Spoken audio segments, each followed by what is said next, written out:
ఆయన చెప్పిన కాన్సెప్ట్ బాగుందా? ఏం చెప్పారు ఆయన?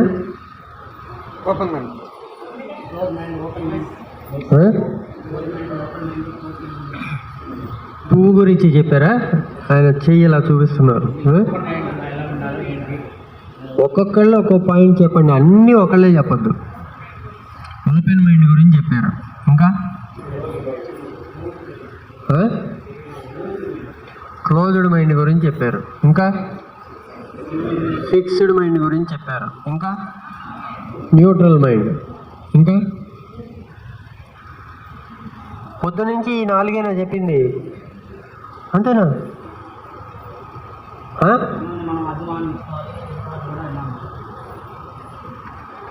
అంతే, పొద్దు నుంచి చెప్పింది.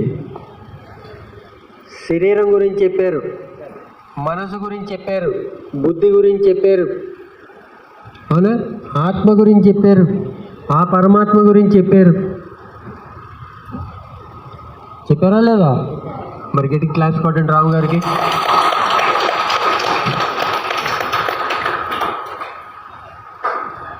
మీకు ఏది బాగా నాటుకుంది అంటే ఈ మైండ్, అంతే కదా? విత్ యాక్షన్ చేపించారు కాబట్టి అది బాగా ప్రింట్ అయింది, అవునా?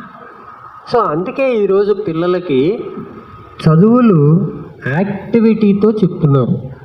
ఆ పిల్లలకి ఊరిని పాఠాలు చెప్తాం అంటే ఇట్లా కాదు, వాళ్ళ చేత ఒక యాక్టివిటీ అంటే ఒక ఇట్లాంటివి చేపిస్తూ ఉంటారు. దాంతో వాళ్ళకి అది బాగా వెళ్తుంది. సో ఈ మనసు మన జీవితానికి మూలం ఏంటి? మనసు. మనం దుఃఖంలో ఉండడానికి మూలం, మనం సంతోషంగా ఉండటానికి మూలం, అంటే ప్రతిదానికి మూలం మనసు. అసలు ఈ మనసు అంటే ఏంటి? మనసు అంటే ఏంటి? మనసు అనేది ఆలోచించుద్ది. గుడ్, గడి క్లాప్స్ కొడదాం. అంటే ఆ మనసు ఏం చేస్తుంది? ఆలోచనలు చేసుద్ది. ఓకే, ఆ మనసుతో నువ్వు ఆలోచించాలా వద్దా అనేది నిర్ణయించేది ఎవరు? ఆ నిర్ణయించగల అధికారం ఎవరికి ఉంది? మనకుంది. ఇది తెలుసుకోవాలి. ఇప్పుడు అతను సెల్ ఫోన్ని ఉపయోగిస్తూ ఒక వీడియో లాగా తీస్తున్నాడు, అవునా? నా సెల్ ఫోన్ని నేను పక్కన పెట్టాను, దాన్ని ఉపయోగించట్లా. నేను దాన్ని ఉపయోగించాలా వద్దా అన్న నిర్ణయం ఎవరి చేతిలో ఉంది? నా చేతిలో ఉంది, అవునా కదా? అదేవిధంగా ఈ మనసుని ఉపయోగించాలా వద్దా అన్నది కూడా మన చేతిలోనే ఉంది.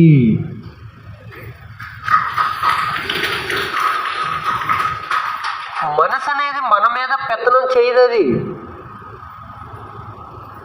అది మనకు ఒక పరికరం, అదొక ఇన్స్ట్రుమెంట్ లాంటిది. మనకి ఒక సెల్ ఫోన్ లాంటిది, ఒక ఫ్యాన్ లాంటిది, ఒక కుర్చీ లాంటిది. ఇవన్నీ మనం ఉపయోగించుకుంటే ఉపయోగం, మనం ఉపయోగించుకోకపోతే అలా ఉంటాయి, అంతే. అవి ఫ్యాన్ ఆన్ చేసి తిరుగుద్ది, మనకి ఉపయోగపడుద్ది. నాకు అవసరం లేదు, నేను ఆన్ చేయను, అది అలాగే ఉంది. ఆ కుర్చీని ఉపయోగిస్తే ఉపయోగపడుద్ది, ఉపయోగించుకోలేదు, ఖాళీగా ఉంది అంతే. అది ఖాళీగా ఉంది. అదేవిధంగా ఈ మనసుని మనం ఉపయోగించుకుంటే అది ఉపయోగపడుద్ది. ఉపయోగించుకోవడానికి నువ్వు సిద్ధంగా లేవు, అది కాముగా ఉంటుంది, ఉండి తీరుద్ది. ఆ విషయం మనకి ఎవరు చెప్పారా? మనకి ఆ విషయం చెప్పారా ఎవరన్నా? కనీసం మీరు మీ పిల్లలకి చెప్తున్నారా? మీకు తెలిస్తే కదా మీ పిల్లలకి చెప్పడానికి. మీకెవరు చెప్పలేదు కాబట్టి మీకు తెలియదు. అది మీ తప్పు కాదు. మీ తల్లిదండ్రులు కానీ మీకు పాఠాలు చెప్పిన పంతుళ్ళు కానీ ఆ విషయం మీకు చెప్పలా, అందుకే మీకు తెలియదు. మీకు తెలియని మీ పిల్లలకి ఎలా చెప్తారు? సాధ్యమా? అది సాధ్యమా? కాదు కదా. ఇక రాముగారి లాగా మీ చేత నేను కూడా యాక్షన్ చేయించాలి, సాధ్యం కాదు. అందరూ అనండి, కాదు అనండి, అందరూ చేతులతో లేదు, అంతేనా? ఎప్పుడు సాధ్యం? దాని గురించి మనకి తెలిస్తే అప్పుడు సాధ్యం, అవునా కదా? ఇప్పుడు దాని గురించి మనందరం తెలుసుకుందామా? చెప్పట్లా? అయితే యాక్షన్తో చెప్తారా? యాక్షన్ చూపి. ఇది కావాలి సార్, యాక్షన్ ఉండాలి, అప్పుడే వీళ్ళు బాగా రియాక్ట్ అయ్యేట్టున్నారు.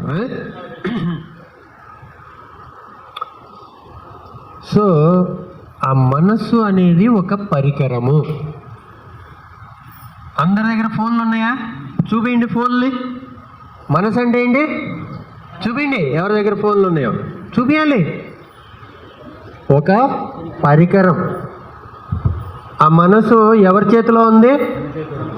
మన చేతిలో ఉంది. మనం అంటే ఎవరు? ఆత్మ పదార్థాలం. మనం ఎవరు? ఆత్మ పదార్థం.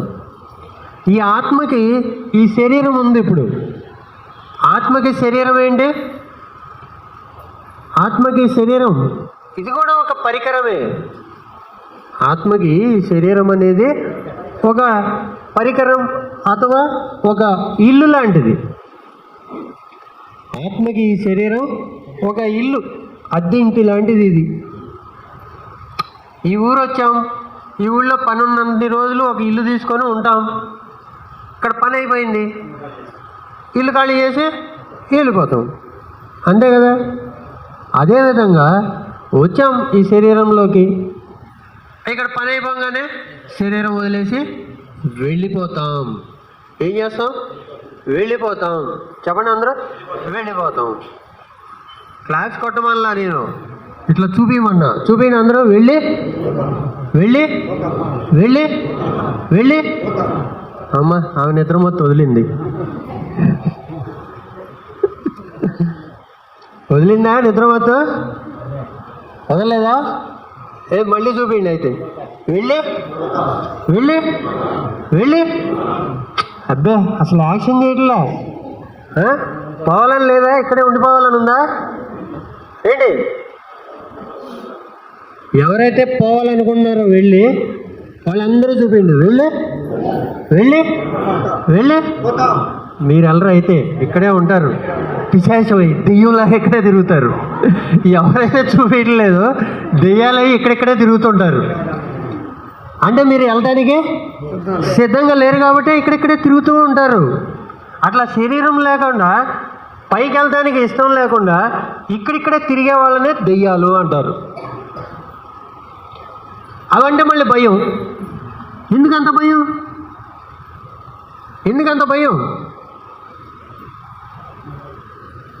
ఇప్పుడు మనమెవరు? ఆత్మలని గొప్పగా చెప్పుకున్నాం. ఆ దెయ్యాలంటే ఏంటి? అయ్యే ఆత్మలేగా.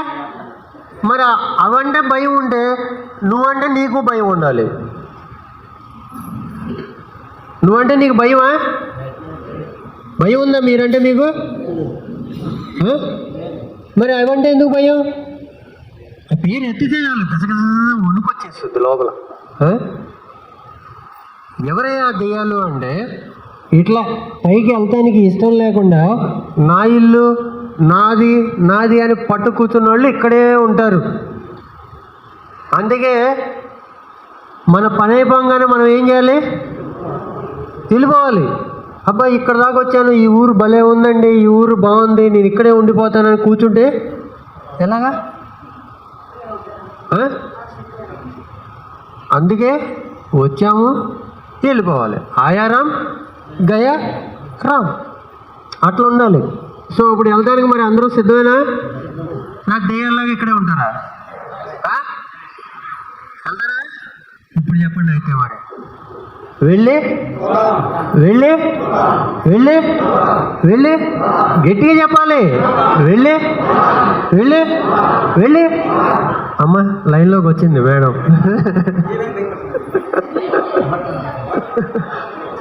దెయ్యాలంటే భయం అని కాదు, అది వాస్తవం. మనం ఏదైతే అట్లా వదిలేయడానికి సిద్ధంగా ఉండమో దాంతోనే ఉండిపోతాం. ఇప్పుడు ఇంట్లో ఉన్నంతసేపు నా మొగుడు నా పెళ్ళాం, నా మొగుడు నా పెళ్ళాం. ఇప్పుడు ఇక్కడికి వచ్చాం, ఆ పెళ్ళాం ఏది, ఆ మొగుడేడి? ఎవరన్నా ఉన్నారా ఏంటి మీ వాళ్ళు ఇక్కడ? ఉన్నా కానీ ఇటు కూర్చున్నారు, మీరు అటు కూర్చున్నారు, సంబంధం లేదు ఇప్పుడు. అంటే అవన్నీ ఇప్పుడు లేవు మన మైండ్లో, మన మనసులో ఉన్నాయి అవన్నీ లేవు. ఇప్పుడు లేదా ఇంట్లో ఉన్నంతసేపు అబ్బా నా దగ్గర ఎంత డబ్బు ఉంది, ఇన్ని నగలు ఉన్నాయి, అవి ఉన్నాయి, ఇవి ఉన్నాయి అనుకుంటాం. ఆ ఇల్లు వదిలేసి వాటిని వదిలేసి ఇక్కడికి వచ్చాం. వచ్చిన తర్వాత అవన్నీ ఉన్నాయా? మనసులో ఉన్నాయా? లేవు. ఎవరన్నా గుర్తు చేశారనుకో అప్పుడు అమ్మ నా ఇంట్లో డబ్బులు ఏమైనాయి అని ఆలోచన. సో ఆ మనస్సు పనిచేసే తీరును అర్థం చేసుకోండి. దాని ముందు ఉన్నంతసేపే దాని మీద ఉంటుంది. అది మన ముందు లేదనుకోండి, ఆ డబ్బు లేవు, ఆ నగలు లేవు, ఆ వ్యక్తులు లేరు, వాటికి సంబంధించిన ఏవి మన ముందు లేవు అనుకోండి, దాన్ని అసలు గుర్తు కూడా చేసుకోదు. ఇది ఒప్పుకుంటారా ఒప్పుకోరా? ఎంతమంది ఒప్పుకుంటారు? చేతులు ఎత్తండి. అమ్మో కొంతమంది ఒప్పుకోవట్లా. సరే అయితే మీకు ఉదాహరణ చెప్తాను. దేవుడు గుడికి వెళ్ళినంతసేపు దండాలు, కొబ్బరికాయలు, అప్పు అన్నీ చేస్తారు. ఆ తర్వాత గుర్తుకొస్తాడా దేవుడు? ఎప్పుడు గుర్తొస్తాడు? కష్టం వచ్చినప్పుడే గుర్తుకొస్తాడు. డబ్బులు అవసరం వచ్చినప్పుడే దేవుడు కాదు, మొగుడు గుర్తొస్తాడు. అంతేనా? డబ్బులు అవసరం వచ్చినప్పుడే ఎవరు గుర్తొస్తారు? ఏమా ఎవరు గుర్తొస్తారు? మొగుడు గుర్తొస్తాడు. అంటే ఎవడైతే డబ్బులు ఇస్తాడో వాడు గుర్తొస్తాడు. పిల్లలకైనా అంతే, వాళ్ళకి అవసరం వచ్చినప్పుడే అమ్మ గుర్తొస్తుంది. ఆకలి అయితే అమ్మ గుర్తొస్తుంది. ఏదన్నా కొని పెట్టాలంటే నాన్న గుర్తొస్తాడు. అంతేనా కదా? అంటే ఆ అవసరం ఉన్నప్పుడే దానికి సంబంధించిన వ్యక్తులు మనకి గుర్తొస్తున్నారు. మిగిలిన టైంలో గుర్తుకు రారు. ఇది వాస్తవం. అందరూ ఒప్పుకుంటారా లేదా? ఒప్పుకుంటారు కదా? ఎంతమంది ఒప్పుకున్నారు? చేతులు ఎత్తండి. ఇక ఏ అపనమ్మకము లేదు నాకు, ఇదే సత్యము అనుకున్న వాళ్ళు 2 చేతులు ఎత్తవచ్చు. అలా అనుకున్న వాళ్ళు 2 చేతులు. అంతేనా? కరెక్ట్. సో ఈ సత్యం మనకి తెలుసు. ఇది అసలు మన అనుభవంలో ఉంది. మనం సందర్భాన్ని బట్టి దాన్ని చెబుతూ ఉంటాం, అందరికీ అంటూ ఉంటాం. కష్టం వచ్చినప్పుడే దేవుడు గుర్తొస్తాడు, లేదంటే నీకు ఆ డబ్బులు అవసరం వచ్చినప్పుడే నేను గుర్తొస్తాను, ఇట్లా అంటూ ఉంటాం. అయితే ఇక్కడ మాయా అనేది ఒకటి ఉంది. ఈ జగత్తుని ఏమన్నారు? మాయా జగత్ అన్నారు. ఈ మాయా అనేది ఏం చేస్తూ ఉంటుంది? ఆ భ్రమలో ఉంచుద్ది మనల్ని. ఫర్ ఎగ్జాంపుల్ ఆ సినిమాలో ఏవో చూస్తారు. ఆ సినిమాల్లో ఆ హీరోయిన్ వాడిని వదిలేసిందని వీడు తాగుబోతవుతాడు. ఆ హీరోయిన్తో ఏదో అది రిజెక్ట్ చేసింది అనుకో, ఆ సినిమా ఇంకా ఏం చూపిస్తాడు? ఆ వీడు తాగుబోతు అవడం, ఇంకా పెద్దగా ఆ అమ్మాయినే తలుచుకుంటూ ఉంటున్నట్టుగా చూపిస్తారు. వాస్తవంగా అలా ఎవడన్నా ఉంటున్నాడా? వాస్తవంగా ఎవరన్నా ఉంటారా అలాగా? మీరున్నారా? అలా ఉన్నారా?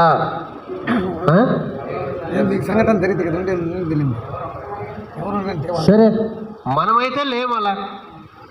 అవునే కదా? మనమైతే లేవు. కానీ మనం ఆ సినిమాకి వెళ్ళినప్పుడు ఆ 2.5 గంటల్లో ఎలా ఉంటాము అనేది గమనించండి. ఆ సినిమాని చూస్తూ చిన్నగా మన పాత జ్ఞాపకాలు, ఆ సందర్భాన్ని బట్టి మనం కూడా అలా ఒక మాయలోకి వెళ్తాం. ఎప్పుడైతే అలా ఒక మాయలోకి వెళ్తూ ఉంటామో ఆ మనసు ఏం చేస్తుంది అంటే దాన్ని బాగా ఆ విజువల్ అంటే ఏంటి, దృశ్యము అనేది బాగా మన లోపల చేరుద్ది. అందుకే ఈ మార్కెటింగ్ టెక్నిక్ అది, ఈ యాడ్స్ కానీ ఇవన్నీ, ఈ చీర అద్భుతం, ఈ నగలు అద్భుతం, ఇది అద్భుతం అనేవాడు చెప్తూ ఉంటే అదంతా విని విని విని దాని మీద మనకి క్రేజ్ పుట్టుద్ది, దాని మీద మనకి క్రేజ్ పుట్టుద్ది.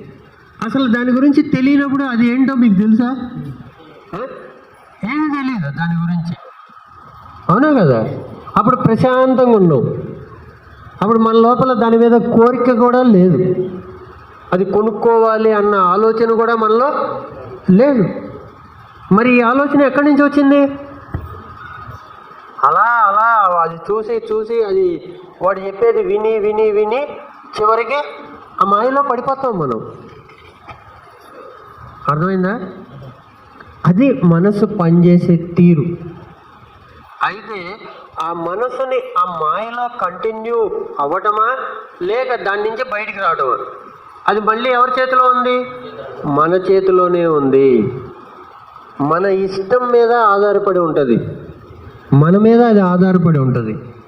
సో ఆ మాయలో ఉండిపోతే దుఃఖానికి గురవుతూ ఉంటాం, బాధను అనుభవిస్తూ ఉంటాం. ఆ మాయ నుంచి బయటకు వస్తే సంతోషంగా ఉంటాం, ఆనందంగా ఉంటాం. అర్థమవుతుందా? ఆనందంగా ఉండాలా లేక దుఃఖాన్ని అనుభవిస్తూ ఉండాలా అన్నది ఎవరి నిర్ణయం? మన నిర్ణయమే. అందుకే ఎప్పుడు కూడా మీరు కళ్ళు మూసుకు కూర్చుంటారు. కళ్ళు మూసుకు కూర్చున్నప్పుడు మా అబ్బాయికి ఉద్యోగం రాలేదు, మా అమ్మాయికి పెళ్ళి అవ్వలేదు, ఇలాంటివి గుర్తుకొస్తుంది అనుకోండి, ఇలాంటివన్నీ గుర్తుకొస్తున్నాయి అనుకోండి, ఆ లోపల ఎలా ఉంటుంది? ఒకానొక అలజడిగా ఉంటుంది, అవునా? ప్రశాంతత ఉండదు. అప్పుడు మనం ధ్యానం చేసే ప్రయత్నం చేస్తే అది సహకరించదు, మనసు సహకరించదు. అప్పుడు ఏం చేయాలి? కాసేపు మనం ఆ శ్వాసను కూడా గమనించలేము. ఎందుకు? మనసు సహకరిస్తేనే శ్వాసని మనం గమనించగలుగుతాం. మనసు సహకరించినప్పుడు మనం దాన్ని శ్వాసను ఎలా గమనించగలుగుతాం? గమనించలేము. కాబట్టి ఏం చేయాలి? అప్పుడు ఏం చేయాలి?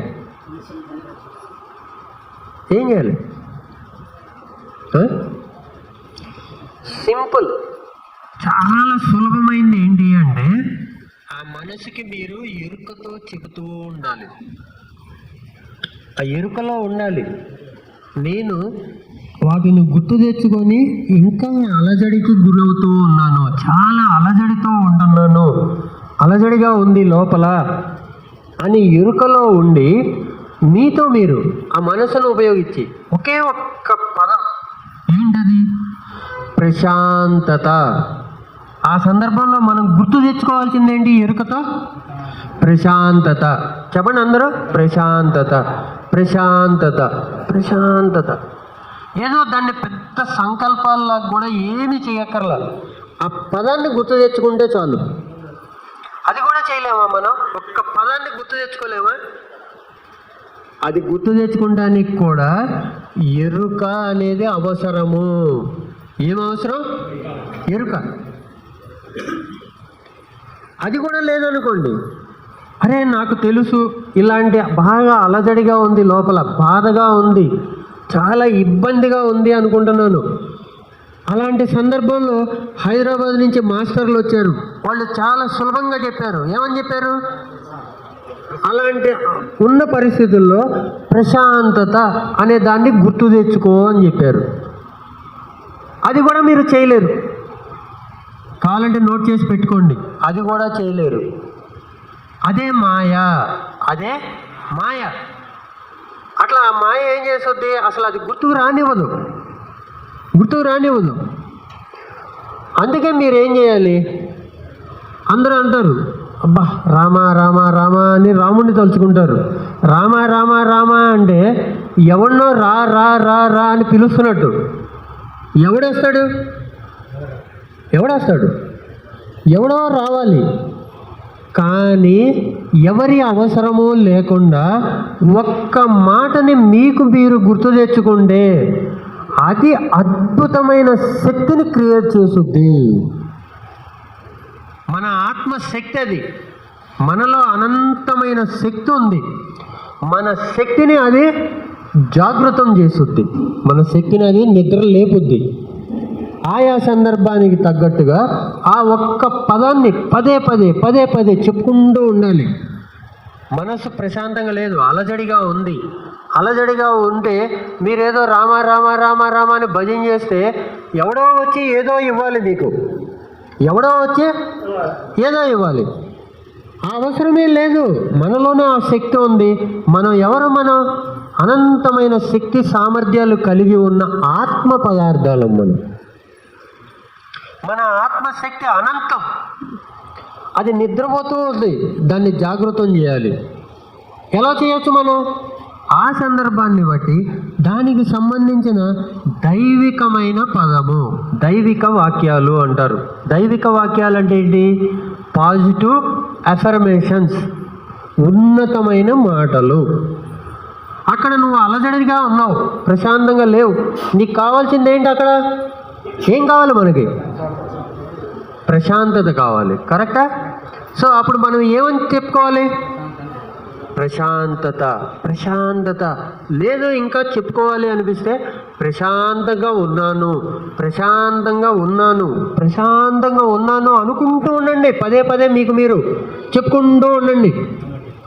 ఏమని చెప్పుకోవాలి? అందరూ చెప్దాం.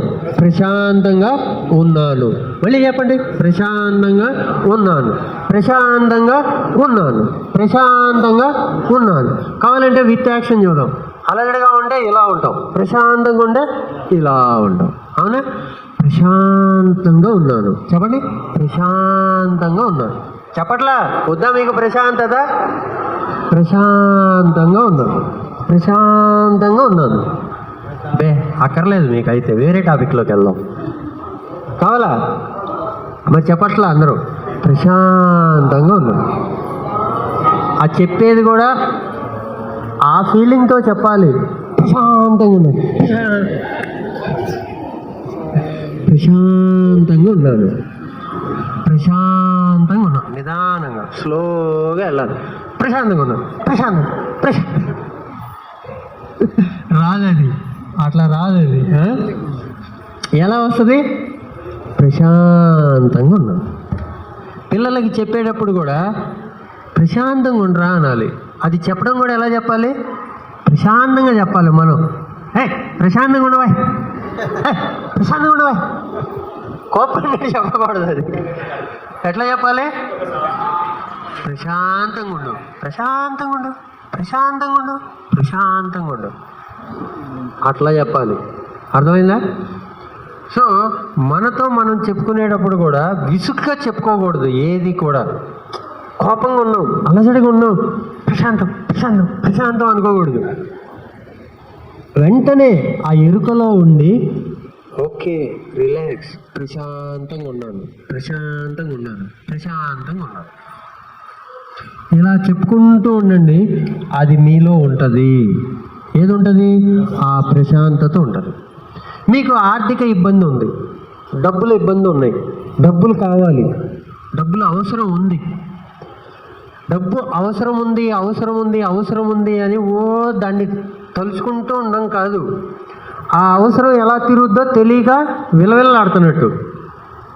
డబ్బు అవసరం ఉంది. అప్పుడు మనం ఏం చెప్పుకోవాలి? మనతో మనం ఆ డబ్బులు నాతో ఉన్నాయి, ఆ డబ్బులు నాతో ఉన్నాయి, ఆ డబ్బులు నాతో ఉన్నాయి అంటే దాన్ని ఏమంటాం? సంపద. సంపద, సమృద్ధి. అక్కడ మీరు గుర్తు తెచ్చుకోవాల్సిన ఒకే ఒక్క పదం ఏంటది? సమృద్ధి. ఏంటి ఆ పదం? చెప్పండి అందరూ. వద్దా మీకు? సమృద్ధి. ఒక్క పదం చాలు, ఒకే ఒక్క పదం. దాన్ని గుర్తు తెచ్చుకుంటూ ఉండాలి. పద్దాగా నాకు అవసరం ఉంది, డబ్బులు అవసరం ఉంది, డబ్బులు అవసరం ఉంది, డబ్బులు అవసరం ఉంది అనుకుంటూ ఉంటే అవసరం తీరుద్దా? తీరదు. అప్పుడు ఏం చేయాలి మనం? సమృద్ధి. సమృద్ధి సమృద్ధి. నాకు సమృద్ధిగా ఉన్నాయి సంపదలు. సంపదలు సమృద్ధిగా ఉన్నాయి. సంపదలు సమృద్ధిగా ఉన్నాయి. సంపదలు సమృద్ధిగా ఉన్నాయి. అది చెప్పుకుంటూ ఉండు నీతో నువ్వేం చేయాలి? ఆ సంపద సమృద్ధి, సంపద సమృద్ధి, సంపద సమృద్ధి అనుకుంటూ ఉండు. అవి క్రియేట్ అవుతాయి. అంతేగాని అమ్మో ఈ డబ్బు అవసరాలు ఎలా తీరుతాయి, డబ్బులు అవసరాలు ఉన్నాయి, డబ్బు అవసరం ఉంది, ఆ డబ్బులు ఎవరు ఇవ్వట్లేదు, ఆ డబ్బులు నా అవసరాలు తీర్చలేదు, రోజు ఇదే జపం చేస్తుంటావు. కావాలంటే మిమ్మల్ని మీరు చెక్ చేసుకోండి. ఎప్పుడు ఏమనుకుంటూ ఉండవు, ఈ అవసరం ఎలా తీరుద్ది.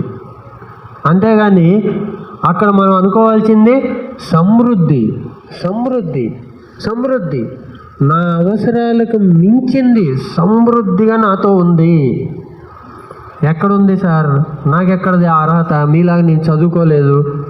ఇక్కడ అర్హతలు నిర్ణయించేది చదువులు కాదు, ఏవి కాదు. బాహ్య పరిస్థితులు ఏవి నీ అర్హతల్ని నిర్ణయించవు. బాహ్య పరిస్థితులు అంటే నీకు పొలం లేదు, నా దగ్గర డబ్బులు ఎక్కడ ఉంటాయి? అవునా కదా? నా పిల్లలకు ఉద్యోగాలు లేవు, నా దగ్గర డబ్బులు ఎలా ఉంటాయి? ఇట్లా ఏవో రకరకాల పరిస్థితులు, రకరకాల ఇవి చూస్తూ ఉంటాం ఒక్కొక్కళ్ళ జీవితంలో. అట్లా నా జీవితంలో లేదు, నా ఇంట్లో అలా లేదు, ఇంకా నా దగ్గర డబ్బులు ఎలా ఉంటాయి అనుకోకూడదు. అలా అనుకోకూడదు. బాహ్య పరిస్థితులకి మన సంపద సమృద్ధికి సంబంధాలే లేవు. ఇది అర్థం చేసుకోండి. ఇదే ఆత్మజ్ఞానం అంటే. ఆత్మజ్ఞానం అంటే ఏదో కాదు, ఇవంతా ఆత్మజ్ఞానంలో భాగమే. నువ్వు అర్థం చేసుకోవాల్సింది ఏంటి? బాహ్య పరిస్థితులకి నా సంపదల సమృద్ధికి సంబంధం లేదు. ఫస్ట్ నీ జీవితం ఎలా ఉన్నా సరే, నువ్వు కూలి పని చేసుకుంటున్నా సరే సమృద్ధిగా ఉండొచ్చు. నువ్వు కూలి పని చేసుకుంటున్నా సమృద్ధిగా జీవించవచ్చు. సమృద్ధిగా సంపదల్ని కలిగి ఉండొచ్చు. మరి నీ కూలి పనిగా సార్ చేసుకుంటుంది, సమృద్ధిగా సంపదల్ని కలిగి ఎలా ఉంటాను నేను? ఉంటావు. ఎలా ఉంటాను? నాకేం అర్హత ఉంది? మళ్ళీ లాజిక్ మైండ్ పనిచేస్తూ ఉంటుంది. నాకేం అర్హత ఉంది? అసలు సమృద్ధి అంటే నీకు అర్థం కాలేదు. నీకు అట్లా ప్రశ్నలు ఉత్పన్నం అవుతుంది అంటే సమృద్ధి అంటే ఏంటో నీకు అర్థం కాల. అందుకే నీలో ప్రశ్నలు వస్తున్నాయి. అంతేనే కదా? ఒక కూలి పని చేసుకునే వ్యక్తి సమృద్ధిగా ఉండటము, అసలు సమృద్ధి అనగానే మన ఊహల్లో ఎలా ఉంటుంది చెప్పండి?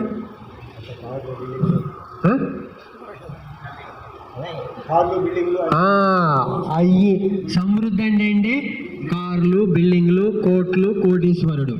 కోటీశ్వరుడు అనేవాడు సమృద్ధిగా ఉన్నట్ట? చెప్పండి. సో మనం ఆ స్థితికి వెళ్ళాలి అంటే మన ఆలోచనలు కడుక్కోవాలంటే మురికి ఆలోచనలు వదిలేయాలి. అది చాలా సులభం, అదేం పెద్ద కఠినమైన ఇది కాదు. అది మనకి చిన్నప్పటి నుంచి ఎవరు మనకి చెప్పలేదు. మనకెవరు దాని గురించి చెప్పలేదు. మనకి ఎంతసేపు ఆ దేవుణ్ణి మొక్కో, లేకపోతే అట్లా చేయి, ఇట్లా చేయి, మంచి జరుగుద్ది అని చెప్తున్నారే కానీ నీకు నువ్వు అనుకో నేను పాస్ అయిపోతాను, నేను బ్రహ్మాండమైన మార్కులు తెచ్చుకుంటాను అనుకో అని మన పిల్లలకి మనం చెబుతున్నావా ఈ రోజన్నా? నువ్వు కష్టపడి చదవాలి, నువ్వు బాగా శ్రమించి చదివితేనే నీకు మార్కులు వస్తాయని చెబుతారే కానీ నువ్వు అనుకో, ఫస్ట్ నువ్వు అనుకో నేను మార్కులు తెచ్చుకుంటాను, నాకు వస్తాయి, నాకు మార్కులు వస్తాయి, నేను మార్కులు తెచ్చుకోగలను అని నువ్వు అనుకో అని నేర్పండి. ఆలోచనకున్న శక్తి. ఒబామా అమెరికా ప్రెసిడెంట్ అవుతానని చిన్న వయసులో చెప్పేవాడంట, నేను అమెరికా ప్రెసిడెంట్ అవుతా అని. అయ్యాడా లేదా? అట్లా నేర్పాలి ఆ పిల్లలకి. పిల్లలకి ఏం నేర్పాలి? అనుకో, నువ్వు అనుకున్నదే జరుగుద్ది అనేది నేర్పాలి. అది మనం నేర్చుకోవాలి ఫస్ట్. మనకే మనం దాన్ని సాధన చేయలే. మనం అనుకున్నవి జరుగుద్ది అని మనం నమ్మట్లా. మనం అనుకున్నయే జరుగుతాయి అని మనం నమ్మటల్లా. అది నమ్మండి, మీ ఆత్మశక్తిని నమ్మండి, మిమ్మల్ని మీరు విశ్వసించండి, మీ అంతరాత్మని విశ్వసించండి. ఆత్మశక్తిని నమ్మటము అంటే నేను ఆత్మ పదార్థం, నాకు అనంతమైన శక్తి ఉంది అనుకుంటూ మళ్ళీ ఏం చేయకూడదు. కష్టపడితేనే ఫలితం. కష్టపడితే ఫలితమా? ఇష్టపడితే ఫలితం. కరెక్ట్. అది ఫ్లాష్ కొట్టండి.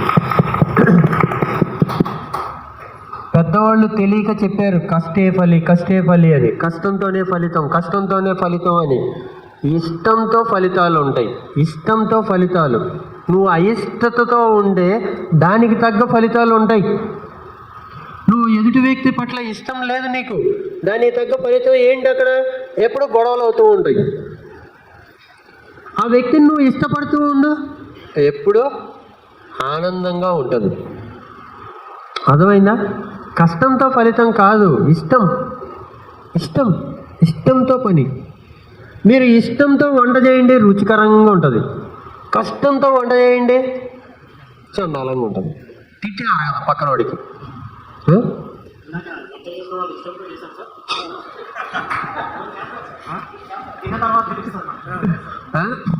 సో మనం ఇక్కడ సింపుల్గా ఒక కాన్సెప్ట్. ఏంటి ఆ కాన్సెప్ట్ అంటే, మళ్ళీ మొదటికి వెళ్దాం. మనసుని మనం ఎలా ఉపయోగిస్తామో మన జీవితం అలా ఉంటుంది, అంతే. మన మనసు అంటే మనకి ఒక పరికరం. ఆత్మకి అదొక పరికరం. మనసు. దాన్ని మీరు ఎలా ఉపయోగిస్తే అది అలా పనిచేస్తుంది. ఈ ఫోన్ని వీడియో తీయడానికి ఉపయోగిస్తే వీడియో తీస్తుంది. అది మాట్లాడడానికి ఉపయోగిస్తే మాట్లాడవచ్చు దాంతో. దాన్ని ఎలా ఉపయోగిస్తే అది అలా పనిచేస్తుంది. అదేవిధంగా మన మనసుని మనం ఎలా ఉపయోగిస్తే అది అలా పనిచేస్తుంది. ఇది మనం తెలుసుకోవాలి ఈరోజు. తెలుసుకొని దాన్ని ఆచరణలో ఎలా పెట్టాలి, ఎలా ఆచరణలో పెట్టుకోవాలి, ఏ సందర్భంలో నీకు ఏది కావాలో దాన్నే తలుచుకుంటూ ఉండు. ఏ సందర్భంలో నీకు ఏది కావాలో దాన్నే తలుచుకుంటూ ఉండు. ఏది వద్దు దాన్ని తలుచుకోవద్దు. సింపుల్. నీకు ఏది వద్దు అనేదే నువ్వు ఎక్కువ తలుచుకుంటూ ఉంటావు, అదే మాట్లాడుతూ ఉంటావు. మనం గొడవలు పడద్దు అంటావు. అంతేగాని మనం కలిసి ఉందాం, మనం స్నేహంగా ఉందాం, మనం ప్రేమగా ఉందాం అని చెప్పుకుంటారా ఇంట్లో? ఎందుకు గొడవలు? మనకి గొడవలు వద్దంటారు. అట్లా కాదు, మనం ప్రేమగా ఉందాం, మనం స్నేహంగా ఉందాం అని చెప్పారనుకోండి. ఇంటికి వెళ్ళి మీ ఇంట్లో వాళ్ళతో మనం ప్రేమగా ఉందాం అన్నారనుకోండి, ఏ సినిమా చూసి వచ్చా అంటారు. అంతేనా కదా? ఏ సినిమా డైలాగులు చెబుతున్నావు ఏంటి అంటారు. అంటే అట్లా అన్ని సినిమాల్లోనే మాట్లాడతారు, నిజ జీవితంలో అలా మాటలు ఉండవు అనుకుంటున్నాం. మనం అంత భ్రమలో ఉన్నాం, అంత మాయలో ఉన్నాం. అవునా కదా? ఎప్పుడన్నా మన ఇంట్లో వాళ్ళతో మనం ఇప్పటి వరకు ఎలా మాట్లాడాం? గొడవలు ఎందుకు, గొడవలు వద్దు అన్నాం, అంతేనే కదా? అది దాటి పైకి వెళ్ళి మాట్లాడామా? చెప్పండి. హృదయం మీద చేసుకొని చెప్పండి, గుర్తు తెచ్చుకోండి. కొని ఒక్క నిమిషం హృదయం మీద అందరూ చేసుకోండి, ఇట్లా పెట్టుకోండి. మీ హృదయం మీద మీరు చేయి పెట్టుకోండి, పెట్టుకొని గుర్తు తెచ్చుకోండి. గొడవలు వద్దు అనుకున్నామే కానీ ఒక్కరోజన్నా ఆనందంగా ఉందాం, ప్రేమగా ఉందాం, స్నేహంగా ఉందాం అనుకున్నావా? ఎవరితో అన్నా అలా అన్నారా మీరు?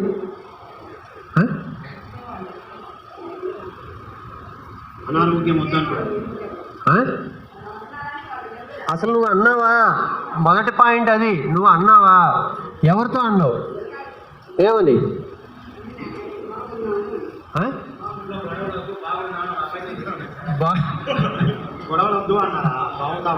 మీరు అనుకున్నారా? మీతో మీరు అనుకున్నారా? ఎదుటి వాళ్ళకి చెప్పారండి, మీతో మీరు అనుకున్నారా? నేను బాగుండాలి, నేను గొడవలకు వెళ్ళొద్దు, గొడవలు అనేది పక్కకు తీసి, గొడవ పడితేనేగా గొడవ వచ్చేది. మీరు గొడవ పడితేనేగా గొడవ. మీరు గొడవ పడకుండా గొడవలు ఉంటాయా? ఆలోచించండి. గొడవ అయింది అంటే ఆ గొడవలో మన భాగం ఉందా లేదా? గొడవ అయింది అంటే ఆ గొడవలో మన భాగం ఉంటేనే గొడవ అవుతుంది. అంటే నేను అనుకోలే గొడవ పడవద్దు అని, ఎదుటి మాత్రం చెబుతున్నాను గొడవలొద్దు గొడవలొద్దు అని. అదే నీతో నువ్వు చెప్పుకో, అదే మాట నీతో నువ్వు చెప్పుకో. ఏమని చెప్పుకోవాలి? గొడవలొద్దు గొడవలొద్దు అని మనతో మనం కాదు చెప్పేది. ఏమని చెప్పాలి? ఏమని చెప్పుకోవాలి? స్నేహంగా ఉందాం. గొడవ అనే పదమే అసలు గుర్తు తెచ్చుకోకూడదు. మీకు ఏది వద్దో దాన్ని గుర్తు చేసుకోవద్దు అని చెప్తున్నారు. మీరేం చెప్పారు? గొడవలొద్దు గొడవలొద్దు అన్నారు. అసలు ఆ గొడవ అన్న పదమే ఎత్తొద్దు. కలిసి ఉందాం, అందరూ కలిసిమెలిసి ఉందాం, కలిసిమెలిసి ఉందాం, కలిసిమెలిసి ఉందాం. అలా చెప్పొచ్చుగా. ప్రేమతో ఉందాం. అసలు మనతో మనం ప్రేమగా ఉండాలనుకున్నామా ఎప్పుడన్నా? మనతో మనం కలిసి ఉంటున్నామా? మనతో మనం ఉంటున్నామా? ఎప్పుడన్నా ఇలా ఆలోచించారా? నాతో నేను ఉన్నానా? మీతో మీరున్నారా? అసలు ధ్యానం చేస్తే ఏం జరుగుద్దో తెలుసా మీకు? చెప్పండి. ధ్యానం చేస్తే ఏం జరుగుద్ది? మనతో మనం ఉంటాం. ధ్యానం చేస్తే వచ్చే లాభం ఏంటి? మనతో మనం ఉంటాం. ఏముంటాం చెప్పండి అందరూ? మనతో మనం ఉంటాం. మనతో మనతో మనతో అలా ఉంటాం. మనకి ఇష్టం లేక మన నుంచి మనం పారిపోతూ ఉంటాం. ధ్యానంలో ఆలోచనలు ఎందుకు వస్తాయో తెలుసా? ఎందుకు వస్తాయి? మనతో మనం ఉండటానికి ఇష్టం ఉండదు. మనతో మనం ఉండటానికి ఇష్టం ఉండదు. మనలాగా మనం ఉండటానికి మనకి ఇష్టం ఉండదు. మనలాగా మనం ఉండాలి అనుకుంటే, మనలాగా మనం ఉండాలి అని ఎంతమంది అనుకుంటున్నారు? చేయొద్దండి, చూద్దాం. వండర్ఫుల్. ఇంతమంది అనుకుంటున్నారా? పొద్దున్నే లేచి పౌడర్ పూసుకొని ఎంతమంది వచ్చారు? బా, సిన్సియర్గా ఆమె చెయ్యొచ్చింది. గట్టిగా క్లాస్ కొడదాం. ఇందాక మీతో మీలాగా ఉండాలి అంటే చెయ్యొచ్చారా? అయితారా లేదా? మరి పౌడర్ ఎందుకు మీకు? మీలాగా మీరు ఉండాలనుకుంటున్నారు, మీకు పౌడర్ ఎందుకు? అంటే మీలాగా మీరు ఉండటానికి ఇష్టం లేదు. అక్కడ ఆలోచన అదే. ఆ పౌడర్ పూసుకుంటేనే నన్ను అందంగా ఉన్నామని అంటారు. ఆ పౌడర్ పూసుకుంటేనే నన్ను అందరూ చూస్తారు. ఆ పౌడర్ లేకపోతే చూడరు. ఎందుకు చూడరు? నీకు నువ్వు నచ్చట్లేదు కాబట్టి. పౌడర్ పూసుకోకపోయినా నన్ను అంతా చూస్తారు అని నువ్వు అనుకోవటంలా. ఫస్ట్ పాయింట్ ఏంటి అంటే, ఈ పౌడర్ పూసుకోకపోయినా నన్ను అందరూ చూస్తారు, అందరూ నాతో బాగుంటారు అని నువ్వు అనుకోవటంలా. పట్టు చీర కట్టుకుంటేనే నేను గొప్పగా ఫీల్ అవుతారు నా గురించి అనుకుంటున్నావు కాబట్టి నాకు ఆ పట్టు చీర కావాలి, అది కావాలి, ఇది కావాలి అనుకుంటున్నావు. నేను ఎలా ఉన్నాను? ఒక సింపుల్గా ఒక కాటన్ చీర కట్టుకున్నా నాతో అందరూ బాగుంటారు, నాతో అంత స్నేహంగా ఉంటారు, నన్ను ఎంతో గౌరవంగా చూస్తారు, నేను కోరుకునే గౌరవ మర్యాదలు అన్నీ నాకు దక్కుతాయి అని ఎప్పుడన్నా అనుకుంటున్నామా మనం? అలా అనుకుంటున్నామా? అనుకోవట్లే. అదే ప్రాబ్లం. అలా ఉంటేనే నాకు గౌరవ మర్యాదలు దొరుకుతాయి అనుకుంటున్నాం. మనం కూడా అలా ఉన్న వాళ్ళనే గౌరవిస్తూ ఉంటాం. మనం కూడా ఏం చేస్తున్నాం? అలా పట్టు చీర కట్టుకున్న వాళ్ళనే గౌరవిస్తాం, అట్లా ఉన్న వాళ్ళనే గౌరవిస్తున్నాం. అందుకే మనం కూడా అలా కట్టుకోవాలి, అలా ఉండాలి అని ప్రాకులాడుతున్నాం. నువ్వు మామూలుగా నార చీర కట్టుకో, కాటన్ చీర కట్టుకో, అందరినీ గౌరవిస్తూ ఉండు. చినిగిపోయిన బట్టలు వేసుకున్నాన్ని కూడా గౌరవించు. అసలు ఈ రోజుల్లో బట్టలు చింపేసుకుంటున్నారు. ఇదేం దరిద్రం.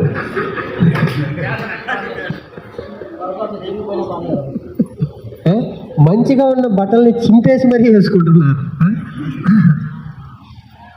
అర్థమైందా? ఒకప్పుడు మనం బట్టలు చినిగిపోయినాయి, ఒంటి మీద బట్ట చినిగిపోయింది అంటే ఎంతో నామర్దాగా ఫీల్ అయ్యాం. ఇప్పుడు బట్టలు చింపేసుకుంటున్నాం. చెప్తాను మా ఆరుడు వేరే అన్ని చిరిగిపోయిన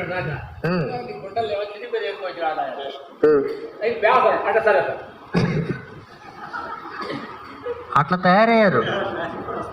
అంటే ఎప్పుడు కూడా ఒకలాగా ఉండదు, ఆ రుచులు అభిరుచులు అనేవి ఒకలాగా ఉండవు అనేది మనం అర్థం చేసుకోవాలి అంతే. ఒకప్పుడేమో ఒంటి నిండా బట్ట, అవునా? ఆడవాళ్ళు అసలు నలుగురిలోకి వచ్చి కాస్త చీర ఇట్లా పక్క జరిగితే గొక్కలు లాక్కుంటారు పైకి. ఇప్పుడేమో అన్ని ఇపదీసి చూపిస్తున్నారు. ఎలా చూపించాలా అని ఇక్కడొకంత అక్కడొకంత రకరకాల తిప్పలు, చూపించడానికి తిప్పలు. ఒకప్పుడేమో దాచుకుంటానికి తిప్పలు, ఇప్పుడేమో చూపించడానికి తిప్పలు పడుతున్నారు. అట్లుంది అంటే అట్లా మారుతూ ఉంది ఆలోచన, అట్లా మారుతూ ఉంది. అన్నిటినీ చూస్తూ ఆహా ఇలా ఉన్నారా అనుకోవాలి అంతే, ఇలా ఉన్నారా అనుకోవాలి. ఇక్కడ మనం బాగా పాయింట్ ఏంటి అంటే నీతో నువ్వు ఎలా ఉంటావో అదే ఇతరులతో ఉండాలని ప్రయత్నిస్తూ ఉంటావు. నిన్ను నువ్వు ఎలా చూసుకుంటున్నావో ఇతరులను కూడా నువ్వు అలాగే చూస్తావు. కాబట్టి నువ్వు ఎలా ఉన్నావో అలా నిన్ను నువ్వు గౌరవించుకుంటున్నప్పుడు ఫస్ట్ నిన్ను నువ్వు గౌరవించుకో. నువ్వు ఎలా ఉన్నా సరే అద్భుతంగా ఉన్నాను, అద్భుతంగా ఉన్నాను, ఈ అద్భుతంగా ఉన్నాను అని చెప్పుకోవడానికి మహేష్ బాబు లాగా ఉన్నాను, మళ్ళీ ఆడెందుకు, ఆడెవడో ఎందుకు మనకి, అవునా కదా? మనలాగా మనం ఇష్టపడాలి. నేను సూపర్, అద్దం ముందు నుంచొని రోజు నువ్వు సూపర్ అను. ఎవరితో? నీతో. నువ్వు ఉదయాన్నే లేచి నిన్నే బ్యూటీ పార్లర్కి వెళ్ళొచ్చాను, 2000 తీసుకున్నారు, పొద్దున్నే ముఖం ఎలా ఉంది అనుకోకు. పొద్దున్నే లేచి ఆడెవడో ఆ రవితేజ సినిమాలు ఉంటాయి, అద్దం వాడిని ఆడు తిట్టుకుంటూ ఉంటాడు. అలా ఎప్పుడు మనం తిట్టుకోకూడదు. అద్దం ముందు నుంచొని సూపర్ సూపర్ అనుకుంటూ ఉండాలి. మనకి మనం ఎలా అనుకోవాలి? అనుకోండి మీకు మీరు సూపర్. ఏది అనుకోవట్లా ఎవరు, అందరూ అనుకోవట్లా. సూపర్ ఎలా? సూపర్ సూపర్ ఆ ఫీలింగ్.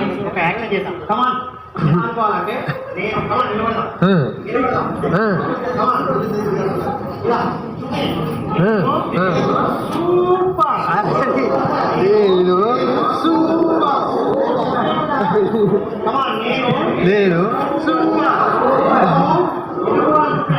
నువ్వు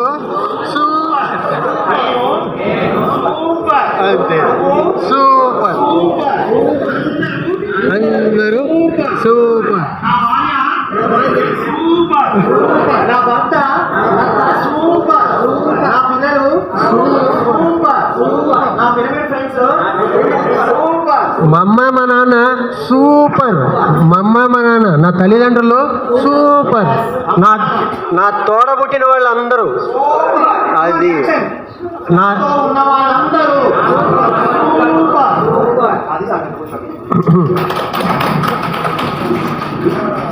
ఎప్పుడు కూడా మనని మనం ఇష్టపడుతూ ఉండాలి. అదే మన ఆరోగ్య సూత్రం.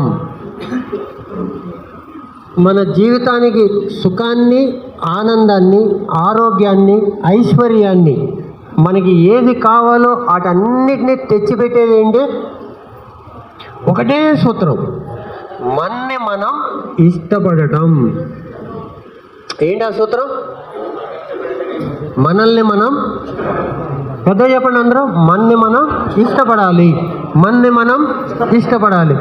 ఇక్కడ సింపుల్గా ఒక మన్ని అనేది పక్కన పెట్టి నన్ను నేను ఇష్టపడుతున్నాను, నన్ను నేను ఇష్టపడుతున్నాను, నన్ను నేను ఇష్టపడుతున్నాను, నన్ను నేను ఇష్టపడుతున్నాను, నన్ను నేను ఇదే చెప్పుకోండి. మీలో ఉన్న అన్ని వ్యతిరేకతలు వదిలిపోవాలి. మీ పట్ల మీలో ఉన్న అన్ని వ్యతిరేకలు పోవాలి అంటే ఒకటే ఒక్క మాట, ఒకటే ఒక్క వాక్యం, నన్ను నేను ఇష్టపడుతున్నాను. నేను నల్లగా ఉన్నాను, ఇష్టపడుతున్నాను. నేను సన్నగా ఉన్నాను, ఇష్టపడుతున్నాను. నేను లావుగా ఉన్నాను, ఇష్టపడుతున్నాను. నేను హైట్ తక్కువగా ఉన్నాను, ఇష్టపడుతున్నాను. ఎలా ఉన్నా సరే నన్ను నేను ఇష్టపడుతున్నాను. ఇదే చెప్పుకోండి మీతో మీరు. రామకోటి రాస్తారు కదా, అది తెలుసా? లేదంటే రామ రామ అని జపాలు చేస్తుంటారా, అది తెలుసా? ఏ రాముడి గురించి ఏ దీని గురించి జపాలు చేయొద్దు. ఒకటే జపం, నన్ను నేను ఇష్టపడుతున్నాను, నన్ను నేను ఇష్టపడుతున్నాను, నన్ను నేను ఇష్టపడుతున్నాను. మీకు మీలో ఉన్నది ఏంటో తెలుసుకొని దానికి సంబంధించి జపం చేయండి. మీ గురించి మీరు జపం చేయండి. ఏ రాముడి గురించి జపాలు చేయొద్దు, ఏ దేవుళ్ళ గురించి జపాలు వద్దు. మీ గురించి మీరు జపాలు చేయండి. సంపద కావాలి, సమృద్ధి సమృద్ధి సమృద్ధి సమృద్ధి సమృద్ధి అంటే అదే జపం. నిద్ర లేవంగానే సమృద్ధి, నిద్ర పోబోయే ముందు సమృద్ధి. ఆ వారం అంతా అలా జపం చేయండి. ఒకటే జపం, సమృద్ధి సమృద్ధి సమృద్ధి. సమృద్ధి అంటే ఏంటి?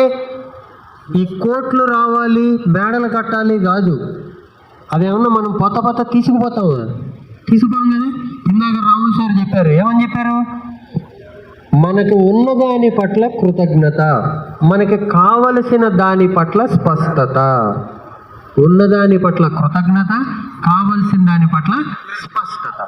ఒక కూలి పని చేసుకునే వాళ్ళు ఆ వ్యక్తి సమృద్ధిగా ఉన్నాడు అంటే ఏంటి? అతనికి రోజు పని దొరుకుతూ ఉంటే సమృద్ధి కాదు. పని దొరకకపోతే బాధ, అవునా కదా? పని దొరికితే సమృద్ధి. రోజు పని దొరుకుతుంటే అతనికి సమృద్ధిగా ఉన్నట్టా లేదా? మేడల్లో ఉంటే సమృద్ధి, కోటేశ్వరుడు అయితే సమృద్ధి. అతనికి ఏం కావాలి? రోజు అతనికి పని చేసుకునే పని దొరకాలి, అవునా కదా? అదే సమృద్ధి. మనమున్న స్థితిలో మనం సమృద్ధి అంటే ఏంటో తెలుసుకోవాలి. ఆ మేడల్లోకి వెళ్తే సమృద్ధి, ఆ మేడల్లోకి వెళ్తే గొప్ప, అదే కరెక్ట్ అనుకుంటే మూర్ఖత్వం. దాన్ని మించిన మూర్ఖత్వం ఇంకోటి లేదు. వాటి వెంట పడమాకండి. వాటి వెంట కాదు మనం పడాల్సింది. మనం పడాల్సింది ఏంటి? ప్రశాంతత వెంట. ప్రశాంతంగా ఉంటే సమృద్ధి. ప్రశాంతతను మించిన సంపద ఇంకేమన్నా ఉందా? లేదు. ఆ ప్రశాంతత కోసం ప్రాకులాడాలి మనం. ఆ ప్రశాంతతని సంపాదించుకోవాలి. ఆ ప్రశాంతత స్థితిలో జీవించాలి. ఓకే, అర్థమైందా? ఆరోగ్యం కావాలా? అనారోగ్యాన్ని తలుచుకోమాకండి. రోగాల్ని తలుచుకుంటే ఆరోగ్యం రాదు. ఆరోగ్యం కావాలి అంటే ఆరోగ్యాన్ని తలుచుకోండి. ఆ అర్హత నాకు ఉంది, ఆరోగ్యంగా ఉండే అర్హత నాకు ఉంది అనుకోవాలి. ఈ వయసు వచ్చి నాకు ఇంక ఇవన్నీ తప్పలే అనుకోకూడదు. ఆరోగ్యంగా ఉండటం సాధ్యం అనుకోవాలి నువ్వు ఫస్ట్. ఆరోగ్యానికి వయసుకి సంబంధం లేదు అని తెలుసుకోవాలి. ఏం తెలుసుకోవాలి? ఆరోగ్యానికి వయసుకి సంబంధం లేదు. ఎంత వయసు ఉన్నా కానీ ఆరోగ్యంగా ఉండొచ్చు, అది సాధ్యం. సమృద్ధిలో భాగం ఆరోగ్యం అంటే సమృద్ధి అనుకున్నప్పుడు ఆరోగ్యం కూడా. ప్రశాంతత అనుకుంటే అన్నీ ఉంటాయి అందులో, అర్థమైందా? పర్టికులర్గా ఆరోగ్యం లేదు నాకు, ఆ జబ్బులు ఉన్నాయి అనుకునే వాళ్ళు ఖచ్చితంగా వాళ్ళు జబ్బుల్ని తలుచుకుంటూ ఉండడం కాదు, ఆరోగ్యాన్ని తలుచుకోవాలి. అప్పుడే ఆరోగ్యం పెరుగుద్ది.